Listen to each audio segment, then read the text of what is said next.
Thank you, everyone. Good to see such a good turnout this morning. I'm slightly concerned that this may be in expectation of the reappearance of Austin. I did wake up this morning, and once I managed to get my eyes open, peered around, found remnants of Austin scattered through the room and thought it could be a reprise on the cards. It was the most comfortable suit I've ever worn. I don't wear a lot of suits. In fact, today I'm wearing my wedding suit, as my best man would be able to attest. So I've only got the two. I thought I'd better go with the more formal option. But of course, today's discussion is about the Buyback Centre, or BBC as we like to call it. We did a bit of an internal name search program. There was a few other options, but we did like BBC, partly because we were hoping that somebody would pick up on the fact and the relationship with Bunnings, launch some sort of ambient claim and give us an enormous amount of coverage and media exposure. Nobody has yet, but if there is anybody here who'd like to promote that, or perhaps even with our international flavour, the British Broadcasting Corporation might like to get involved, we'd certainly like a bit more promotion.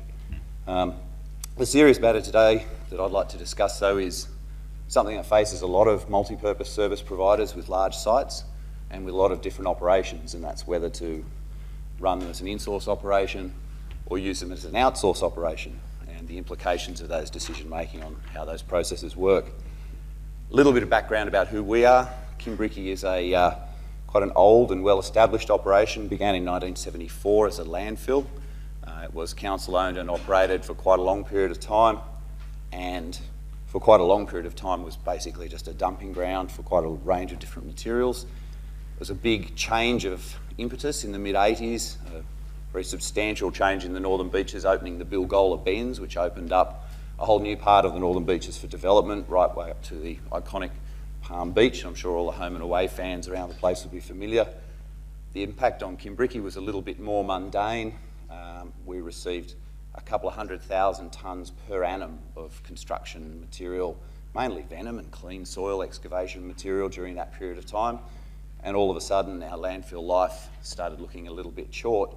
Council were quite forward-thinking for those times, and we are in the early and mid-80s here, instituted a range of resource recovery options, starting with things like vegetation and construction and demolition, and that continued through until the establishment of the company in 2009, which is an innovative sort of shared services model between a range of councils.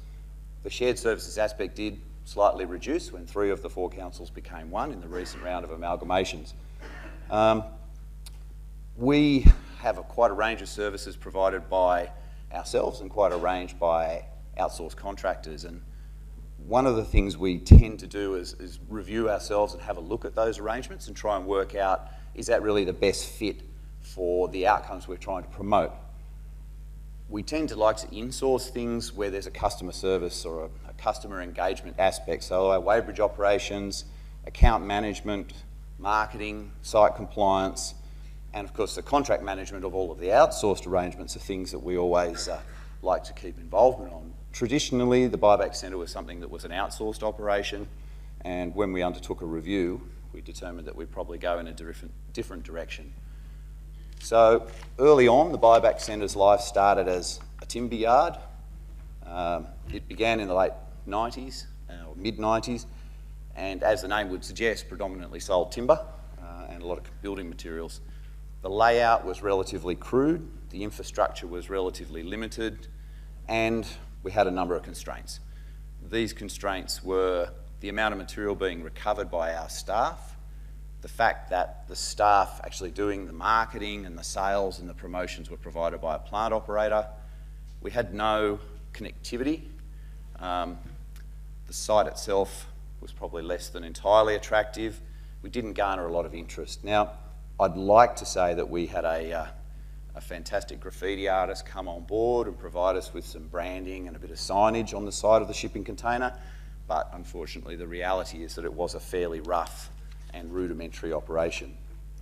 When we went through a review, we started thinking about what are the challenges that we face in running this operation in either model, so that we could then evaluate the model against the options.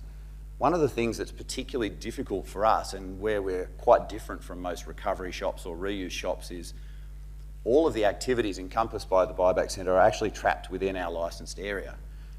Obviously, that means that all of the materials that we're stocking in there incur a levy liability. and that makes it enormously difficult to rely on the sort of traditional stock base of customers bringing materials in and giving them to you. We faced a lot of battles with customers who obviously had a very highly valuable item who wanted to bring it to us, or even better, were actually looking forward to us coming and picking it up from them and bringing it into stock in our shop because it was such a wonderful sofa that they'd used for so long. It was also quite difficult for us to work out how to manage recovery from a whole range of small vehicles, as well as quite a lot of recovery, ironically, from large compactors who collect material from the curbside and who recover those products from compacted waste that's tipped on the ground. Part of the benefits of setting up a small vehicle transfer station, which we did some time ago, was that it gave us a lot more control over those incoming loads, and it gave us the ability to do a lot more recovery of those materials, as well as enhance the recovery from the compactor waste.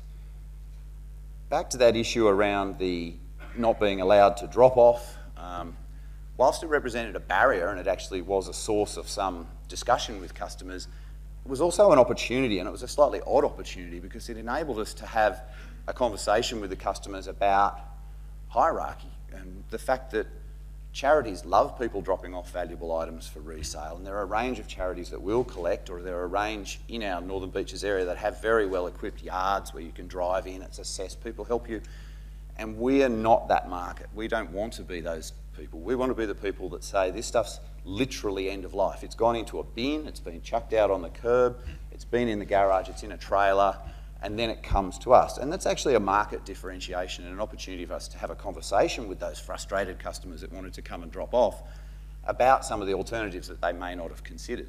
So we talk about Gumtree, we talk about some of the local Facebook swap groups, the garage sale opportunities, and the educational and resources available through the councils in the region who can also help direct people into other reuse opportunities. And so we did find that that community engagement was really helpful, and it did give us a lot of opportunities for those sort of reuse conversations, but it didn't get away from the fundamental problem, which as a business faces all of us. It wasn't making any money. And in fact, at times it was costing money, and the sales really had just plateaued, and we couldn't really find any way of getting beyond that critical mass to actually make it profitable and allow me to keep winning the arguments with both my finance officer and my boss about risk and cost and exposure. And I wasn't going to do that without some revenue base to help me to drive it along. So we looked at the Insource questions and we started considering, okay, I mean, the traditional tests are things like we want to own the branding, we want to reduce our costs. We look at the operation and we say, is it a highly specialised operation? Is it something that we only do periodically? Is it something that has rapidly evolving IT or process skills? Is it dependent on really dynamic markets that are tough in regulatory environments? If it's any of those things, normally we would look to outsource. It was pretty hard to sort of work out in our minds how selling a second-hand screen door fitted into that space. So we really had to question ourselves about why we went to the outsource option in the first place. So we thought bringing it in would realise all of these sort of traditional benefits, as well as helping us to manage the work health, safety and compliance culture around it. It is an opportunity for people working in the facility where they be perhaps less scrupulous than others to rort the system, and so we were also very keen to bring that aspect in-house and under control. But there were more non-traditional benefits that we saw that we really wanted to tap into, and these are our non-traditional benefits. So this is Rebecca and Stephen, or Beck and Levy as they're known, and generally to most people. Levy, not because he's particularly affectionate, but his surname is actually Love. And Beck and Levy very early on identified that they wanted to take on this role. So in early discussions with the operational teams, I was a bit overwhelmed by the degree of frustration with the old arrangements and the degree of excitement and enthusiasm about taking over that and to quote Levy's words, sorting all that out, which he has done a great job. I think it also points to one of the things that a lot of organisations don't think about when they're looking at resources and considering resourcing, which is the resource that lies in the attitudinal values that you can instill in your staff. We've spent quite a lot of time over the last few years, or last 6 or 7 years, basically since we established the company, on an inward focus on values and behaviours and an appreciation of their role in the industry, and that's everybody from a weighbridge attendant to a general manager to everybody in between. And we were able to reap the benefits of some of that investment by discovering that our staff actually cared enormously about a productive outcome. So much so that they went well above and beyond the standard sort of requirements, and they were genuinely motivated for this to really be successful. We were sort of fortunate in, because we run 10-hour days, 7 days a week, we have 2 shifts. So I was able to identify a sort of champion from each of the shifts, and very different people in many different ways. I mean, obviously gender is a fairly straightforward one, but much more in their nature and the skill sets and the values that they bring to that operation. Stephen's very practical, very hands-on, and has a really good eye for layout and racking systems and safety. Beck's very IT savvy and is very engaged in social media, and she's brought a lot of good ideas, firstly about just the internal processes and documentation of those, but now the next stage of reaching out and going beyond just having an engagement with people on the site, but going to the next level of offering stock online and having relationships with other online providers. So, having brought the operation in the middle of last year, we started to do the transformation work, and so we started asking, what are we changing? And today, these are points of difference that we've identified in no particular order. One of the first things we had to do was establish what we call the pricing Bible, and that was something that Beck in particular spent a lot of time on. Pricing is something that's very challenging. You can see the nature of the materials.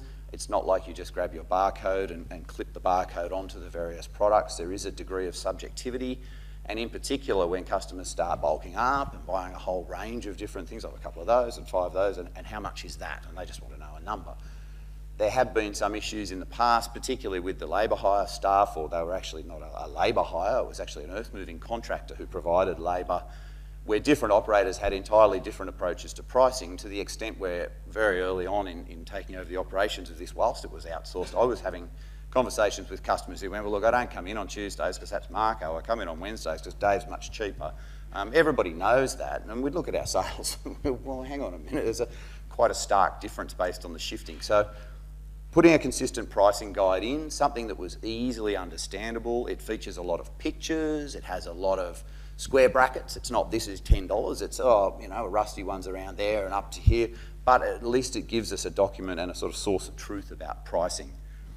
One of the other things which was sort of mildly embarrassing for 2017 was we didn't actually have a phone, which was a bit challenging when people would ring in and go, I'm looking for such and such, have you got it in the buyback centre? Well, look, the stock varies from time to time, you'd really just have to come and have a bit of a look. Okay, that's good, I'm in Mossman, I'll be there in about an hour and a half. It's peak hour. We then realised that there was a thing called mobile phones, which sort of struck us at a bit of a realisation. So we actually thought, we'll buy one, and we might actually give it to the attendant in the buyback centre to walk around with. Just putting that in place suddenly meant that we cut out reception, we cut out formality. You ring that particular number, buyback, Levy speaking, what can I get you? And he's standing in the middle of the yard. And that made an enormous change as well. The next big change was starting to promote special items. We like to think on the northern beaches that we have a slightly better class of waste clientele, and we do receive some very nice waste items from time to time, and some very odd, and I'm sure everybody in the waste industry has had their war stories of odd and unusual and weird items to receive and deal with. We certainly had ours. So we want to start promoting those odd and weird ideas and start getting people a bit more engaged with, you know, what we have there and what we've got on offer. So I'll shuffle on a little bit. One of the other things we put in place, of course, was better systems, and it's easier to manage and integrate systems when they're your own. We had a very clumsy and manual and arrangement of cash management and just end of day, and the way we integrated the end of day into our normal end of day activities in an ever tightening regulatory environment, it really wasn't working. We were also able to time this with a big increase in our weighbridge infrastructure, so we now have 2 weighbridges in and 2 weighbridges out, and that allowed us to institute mandatory weighing of all of the customers coming in and coming out, which meant that we could then start claiming the levy, which was obviously quite a helpful thing as well. One of the other big issues with tip shops, or the buyback centres, I'd rather say, is the fact that things age, and if stock doesn't turn over, you suddenly have a dusty, drab, fairly mundane sort of setup. People come back week on week and it just looks the same. So we instituted a program where we were putting prices on items that were sort of suitable for pricing, like furniture and more larger and discrete items, but we colour-coded the pricing, and so the colours represent different months, and we know that once that item hits week 12, it hasn't gone anywhere. It's time for that one to go back to the hole from whence it came. The other thing that we did, which was a bit counterintuitive, but actually very successful, was we closed 2 days a week. We'd always been open 7 days a week, and it gave us no opportunity to do any work within the site. It was literally walking around customers, loading materials, driving forklifts backwards and forwards. 2 days a week meant each shift got a day, a clear day, with no customers, where they could get online, where they could do their work on pricing, where we could bring in loads of material, tidy up the yard, move stuff around. That made a really big impression on the quality and the appearance of the site, and it also de-stressed the attendants, because there was always things that they wanted to come and talk about, and things that we needed to look up online, and stuff to discuss operationally, and procedures to review and revise. And actually the photo is Stephen pretending to look very studious. He only puts his glasses on when he knows he's about to be in trouble. He's just been handed the new pricing policy from Rebecca, who wrote it. She's trying not to look too smug as he's looking more and more confused. The last thing we did was we bought some capital. We were hiring a forklift, and we had very limited capital items in terms of racking systems and storage and framing. So we spent quite a lot of the money that we were spending in recurrent hire costs into one-off capital costs, and purchased some plant and some equipment to make the manual handling easier. We also bought quite a lot of trolleys and dollies and other things for moving stuff around, because obviously manual handling is a big part of all of this. So where did that get us? Well, it's encouraging. The graph's heading upwards. The lack of X and Y axis is a little bit disturbing. But the impact actually was significantly better than, well, I have fairly wild dreams, but significantly better than most people's wildest dreams. I mean, obviously we save some money on labour. We still have to pay staff. Often in-source staff are certainly not cheaper and sometimes more expensive. But because we were able to manage the hours a little bit more and fit them into our normal rostered staff rather than bringing in extras, the labour costs went down a little bit. But what about the good stuff? Well, the good stuff went up a lot. We're now pulling $700 to $800 a day in sales relatively comfortably. We have a good weekend Sunday, we'll put $1,500 in the till, which is pretty good for the limit of the amount of stock that we're able to get hold of and the nature of that stock. And it was obviously a massive and substantive increase over what we were previously running at. We went up more than 70%. And we've entered a small element of competition between the two shifts, where we sort of, oh, how did you, oh, geez, I heard Beck did pretty good on a Saturday, you're going to have to, and I think that helps. It's almost a sort of joking rivalry. What it does is it gets that attendant to go to the rest of the operators who are doing the recovery of the materials and hassle them. Oh, geez, they don't sell so well. I want more timber. Come on, guys, bring me some stuff. We haven't got enough stuff. Beck's going to beat me again. And you just keep pushing each other along. The other thing, of course, was the levy, which was a nice little bit of a bonus cost on the side. Now, they're raw revenue figures, but if you look at them versus a couple of labour costs, I'm in a position where the CFO's not going to kick me off, and I've just got to keep winning the argument about risk and liability with the rest of the organisation, and we should be able to get this thing bedded down. There are a number of non-cash benefits. I'm aware I'm pushing the time a little bit, so I will move on, but clearly shameless self-promotion is one of the things that we love doing and do well. We have a lot of tie-in with the media, and the buyback centre or tip shop is actually a really good place to get that media buyback. Better Homes and Gardens are a bit of a regular, so we've had 3 filming events with them over the last 6 years. Hodjo was so excited his shirt nearly fell off, he ripped his armpit out. Mike Whitney decided that Sydney Weekender should put forward an alternative activity for Sydney-siders with something to do on the weekends. And he actually came up and we had a session. He went through, bought himself some golf clubs. I've heard that Mike does have a bit of a habit of slinging them into water features, so we did suggest that he should stock up, make sure he's got plenty more for next time. Trying to broaden the demographic, we thought we'd probably try and capture the younger audience, and more importantly, give our marketing general manager the opportunity to push out the child star. So Billy's here promoting C&D, and then he wandered back to the buyback centre to try out a few bikes and show off his skills rooting around the yard. Very quickly, War on Waste was an obvious fit for us. We provided them through URM, United Resource Management, who work on our site. We had a partnership where we provided them with a lot of plastics, and they did a plastic footprint on Manly Beach, which was part of their last couple of episodes. Todd Sampson was a little bit more left field. Bike Club is my personal favourite. It's not really waste related, but humour me, the story is magnificent. Bike Club was a promo. As far as I know, it didn't get taken up. Joe, no, thank you. I can't understand why. They just wanted to film on our site. It was a show about a bunch of detectives fighting crime with a common theme. And the common theme that they were all survivors of shark attack. I mentioned we were 136 metres above sea level, but they were adamant they still wanted to go ahead. So look, very quick conclusion just to wind up. Look, labour hire is fine for labour, but buyback centres, reuse shops, resource recovery enterprises generally thrive on people, thrive on people's attitudes, on people's desires to do well. If you've got people within your organisation, they're coming on board with your whole character and the whole tone of your organisation, and you push that and you promote that, they are an opportunity to make a return on investment that you put into all of those activities. You get steady growth, you often get relatively predictable returns. The key things to remember for me is that running these sort of shops are hard work.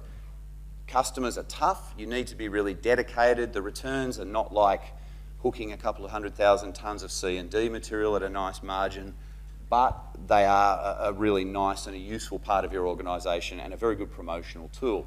The biggest thing that I just wanted to close on when it comes to insourcing versus outsourcing, the single message I like to promote is it's very hard to outsource passion. Thank you.